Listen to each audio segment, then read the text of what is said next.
आप यही सोच रहे होंगे ना कि हम लोग अपवर्तन क्यों पढ़ रहे हैं, क्योंकि हमारे सिलेबस में अपवर्तन है इसलिए, और साथ ही हमको लेंसों द्वारा अपवर्तन पढ़ना है इसलिए हम अपवर्तन पढ़ रहे हैं। तो हमने अपवर्तन में बहुत सारी क्लासेस ली और आपको बहुत अच्छे से पढ़ाया। आपको याद होगा पिछली क्लासेस अगर आपने अटेंड की होगी, तो नहीं की तो जल्दी से जाइए प्लेलिस्ट में और प्रकाश का परावर्तन तथा अपवर्तन वाला चैप्टर से लाइन से हमारी प्लेलिस्ट से आप वीडियोस को वॉच करके क्लासेस अटेंड कीजिए, आपको बहुत अच्छे से समझ में आएगा। और आज हम स्टार्ट करेंगे लेंसों द्वारा अपवर्तन। ठीक है, इस क्लास में बेसिकली सिर्फ ये जानेंगे कि लेंसों में जब प्रकाश किरण आपतित होती है तो किधर से जब आपतित होती है तो कहाँ जाती है, किधर मुड़ती है, किधर नहीं मुड़ती है।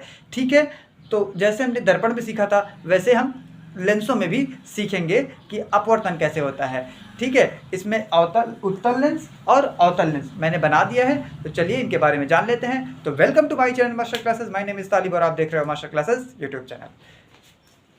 लेंसों द्वारा अपवर्तन, सबसे पहले मैंने आपको पिछली क्लासेस में कुछ परिभाषाएं बताए थे महत्वपूर्ण।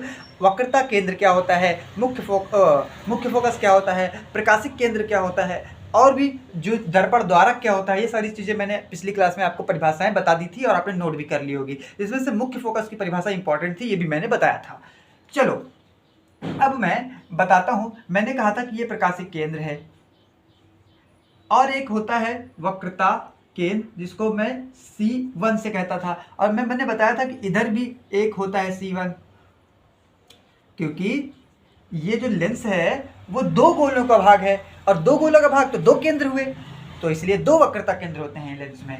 ठीक है, किसी एक लेंस में दो वक्रता केंद्र होते हैं, इधर भी और इधर भी। लेकिन दर्पण में आपने क्या देखा था, एक ही तरफ वक्रता केंद्र होता था। ठीक है, लेकिन लेंस में ऐसा नहीं है। ये वक्रता केंद्र C1 है, ये C2 है। और मैंने आपको मुख्य फोकस भी बताया था कि इसके समांतर जो किरण जाती है और इस पर अपवर्तन के पश्चात जिस मुख्य अक्ष पर जहां मिलती है उसे ही क्या बोलते हैं, मुख्य फोकस बोलते हैं। तो इसका, और मैंने ये भी दर्पण में मैंने ये भी बताया था कि मुख्य फोकस जो होता है वो वक्रता केंद्र की आधी दूरी पर होता है। आपको ये बात तो पता ही होगी, पहले से ही प्लेलिस्ट से लाइन से वीडियोस आप देख रहे होंगे, मुझे उम्मीद है। नहीं भी देख रहे तो इतना तो कॉमन सी बात है, आपको पता होना चाहिए इतना। ये F है, ठीक है, और ये भी F है, इधर भी F होगा, क्योंकि इधर जब F है इधर भी F होगा, इधर C है इधर भी C होगा। चलो मैं भी इधर भी F बना लेता हूँ। देखो F और F दोनों सेम लग रहा है, इसको थोड़ा सा अलग करते हैं, क्योंकि दो गोला है ना, दोनों सेम कैसे हो सकता है, थोड़ा अलग अलग हो। तो ये F1 कह देता हूँ मैं, इसको F2 कह देता हूँ। ठीक है, ये बात समझ में आई। इसी प्रकार अवतल लेंस में भी आप देख सकते हो, यहाँ पर आपका C है, इधर भी आपका ऐसे C होगा कहीं, ये C1 ये C2।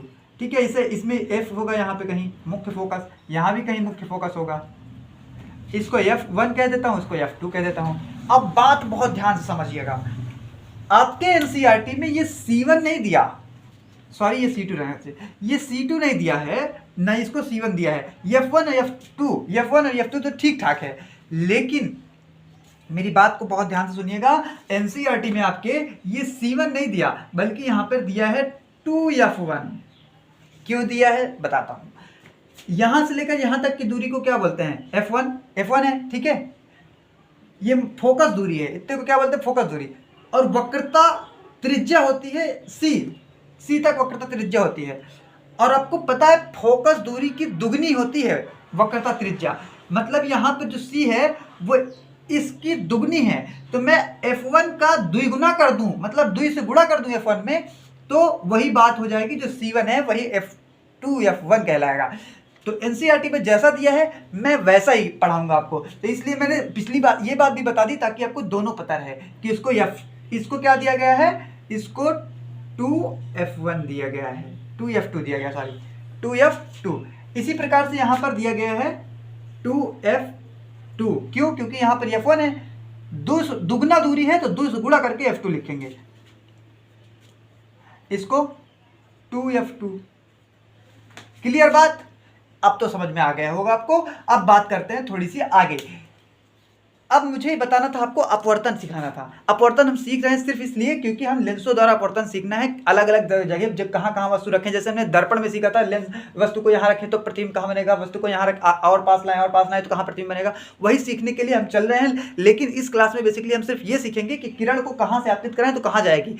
दर्पण आप सीख चुके हैं, इसलिए इसमें ज़्यादा दिक्कत नहीं होगी आपको सीखने में। ठीक है, दर्पण को आपने बढ़िया से क्लियर किया होगा, मैंने पढ़ाया था आपको अच्छे से। पहली बात मैंने पिछली क्लास में बताया था, तो मुख्य ये प्रकाशिक केंद्र O से जो किरण आती है वो सीधे निकल जाती है, तो इसको बताने की जरूरत है। यहाँ भी ऐसे प्रकाशिक केंद्र O है, यहाँ से जो किरण आएगी वो सीधे निकल जाएगी। ठीक है, बताने की जरूरत नहीं है, लेकिन तब भी मान लो मैं बना देता हूँ ताकि आपको याद रहे। जैसे कोई किरण ऐसे C से आई, चलो मैं पटरी का इस्तेमाल करता हूँ ताकि अच्छा फिगर लगे, देखने में भी अच्छा लगे और आपको समझ में भी है। जैसे कोई किरण मान लो ऐसे इससे आई तो ऐसे निकल जाएगी बिना विचलित हुए, मतलब कहीं भी मुड़ेगी नहीं। इधर ऐसे अगर आई तो ऐसे सीधा निकल जाएगी, कहीं नहीं मुड़ेगी। ठीक है, कहीं भी नहीं मुड़ेगी, ऐसे आई तो ऐसे निकल जाएगी, आपको कहीं मुड़ेगी नहीं है। ऐसे आई तो ऐसे निकल जाएगी। भैया शरीफ वाले हैं ये लोग, सीधे निकल जाते हैं, सीधी बात करना इससे।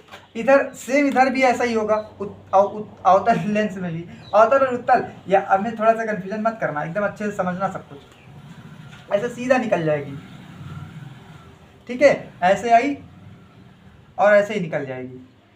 किस कंडीशन में? प्रकाशिक केंद्र से जब कोई किरण आपतित होगी तो सीधे निकल जाएगी बिना विचलित हुए। पहली बात, आप इसको चाहे तो जो मैं बोल रहा हूँ इसको हिंदी में चाहे तो लिख सकते हैं या नहीं, या फिर आप समझ लीजिए बातों को जो मैं बता रहा हूँ। ठीक है, क्योंकि ये एग्जाम में नहीं आएगा, लेकिन क्योंकि जब लेंस सीखेंगे तो जब कहूँगा आपतित कराओ किरण, प्रतिबिंब बनाने के लिए 2 किरणों की आवश्यकता होती है। पिछली क्लास में मैंने बताया था दर्पण में, और इसमें भी 2 किरणों की आवश्यकता होती है। ठीक है, तो अभी मैं कहूँगा आपतित कराओ, तो आप आपतित कराओगे तो कहाँ आपतित कराओगे, इसलिए मैं सिखा दे रहा हूँ कि किधर से आपतित कराएंगे तो किधर जाएगी किरण। प्रकाशिक केंद्र से आपतित कराएंगे तो वो सीधा निकल जाएगी। समांतर, मुख्य अक्ष के समांतर जो किरण आपतित कराएंगे वो फोकस से जाएगी, जैसे दर्पण में हुआ करता था, वो फोकस से जाएगी। मतलब मान लीजिए मैंने इधर से आपतित कराया तो ये आपसे चली जाएगी, ये मतलब समांतर आने वाली किरण मुख्य फोकस से चली जाएगी। ठीक है, ऐसे इधर नीचे से भी आएगी तो चली जाएगी। मान लो कोई किरण ऐसे आपतित कराया मैं F से, इस वाले F से कोई किरण आपतित करा दूं मैं, मान लो, सोचो अगर मैं इस किरण इस पर से आपतित करा दूं, कोई किरण ऐसे इस पर से आपतित करा दूं, F से लेके आऊं, ऐसे F से लेके आऊं और इस पर आपतित करा दूं तो वो समांतर चली जाएगी। या ये एक, इसको आप अलग अलग फिगर बार बार बना सकते हैं, लेकिन मैं एक ही में सब बता दे रहा हूं कि कहां से आएगी, किधर जानी चाहिए। जैसे कोई किरण F से आई, मान लो F मुख्य फोकस पर आपतित हुई तो वो समांतर निकल जाएगी, ऐसे समांतर। ये बात क्लियर हो रही है ना, आ रही है दिमाग में बात? ऐसे आएगी तो ऐसे सीधे चली जाएगी। चलिए आप इसका स्क्रीनशॉट लीजिए, फिर मैं इसको बताता हूं। आइए अब देखें, अब इसमें देखें। ठीक है, आइए अब इसमें देखें, रुको मैं पटरी ले लेता हूँ अपनी, इसके चलो इसमें देखें, यही काम इधर भी ऐसे भी करेंगे। देखिए ये कोई मैं चीज़, अभी मैं टॉपिक से नहीं पढ़ा रहा हूँ, मैं सिर्फ आपको सिखा रहा हूँ कि कौन सी किरण कहाँ जाएगी तो किधर निकलेगी। इसको, ये बेसिक है, ये अगर आपको आ गया तो आपको सब आ जाएगा, आप टेंशन मत लीजिए। सिर्फ ये बेसिक है, बहुत इंपॉर्टेंट है, समझ लीजिए। ठीक है, बड़े बड़े टॉपिक्स को पढ़ने के लिए इसको ज़रूरी है, क्योंकि ये बेस है। अगर यही नहीं आएगा आपको तो कैसे आप सीखेंगे प्रकाश का अपवर्तन लेंसों द्वारा अपवर्तन सीखने के लिए ये सब बेस मजबूत कर रहा हूँ मैं आपका। ठीक है, इसमें अगर समांतर आपतित होगी तो कहाँ जाएगी? देखिए इसमें थोड़ा सा अलग है, आपको लगेगा ये क्या हो रहा है, क्योंकि ये कौन सा लेंस है, ये कौन सा लेंस है?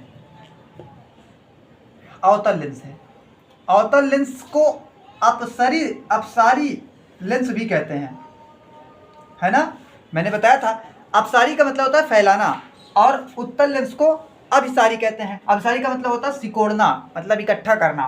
तो ये इकट्ठा कर रहा है सबको, मोड़ रहा है, लेकिन इसका काम क्या है? फैलाना।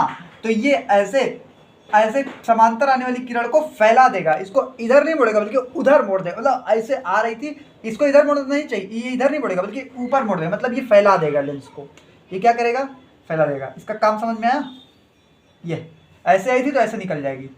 अब लो भैया, अब क्या हो गया, थोड़ा अच्छे से बना लेते हैं इसको, टेढ़ा हो गया। ऐसे आई तो ऐसे निकल जाएगी, ये चलो